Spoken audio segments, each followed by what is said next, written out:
Supporting employees recovering from concussions and mild TBIs involves accommodations that address cognitive, sensory, and physical limitations. So, here are some effective workplace accommodations that can help employees perform their roles while also facilitating recovery. First up is flexible scheduling. That may be in the form of modified hours or a gradual return to work. Then, cognitive breaks. Have scheduled breaks, but allow for those unplanned as well when somebody's having eye fatigue or getting a headache so that they can stop. Have quiet spaces where they can work. Reduce screen time. Screen filters and adjustments can be really great. Sometimes that's a physical screen that you may put over your computer monitor. Other times it may be something where it's an app that you can have that will help adjust the brightness based on the ambient light. Alternate between screen and non-screen tasks whenever possible. That will give the eyes a break, which is a really significant piece of what most people with concussions experience. Minimize noise and visual distractions. This can be done through a quiet workspace or noise-canceling headphones. Sometimes it's a workstation adjustment, putting their desk in away from a high traffic area to give more quiet, or offering remote options whenever possible to avoid overstimulation. Task and workflow adjustments. Give them simplified instructions and delegate any high cognitive tasks while they're in that recovery phase.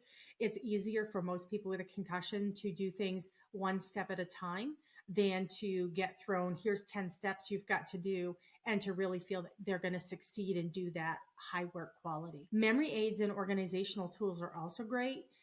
That can be in the form of digital reminders, planning tools, sometimes visual aids like checklists, flowcharts, and other things that are visual can actually help make that sequencing much more easier to follow. Then there's alternative communication options. Written follow-ups for verbal instructions to make sure that you gave them a list of 10 things to do. Follow it with a listed note in an email or in a handwritten note so that they actually catch everything that is expected of them. And then a big one also is reduce meeting workloads. Limiting attendance at lengthy or non-essential meetings is really important to reduce that cognitive overload.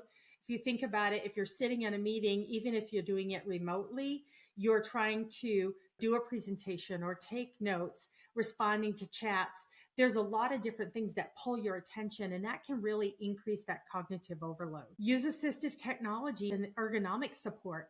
That may look like speech to text software, or it could be ergonomic furniture and screen positioning that will really help from a visual and a cognitive perspective. Sometimes it's going to look like physical rest and movement flexibility.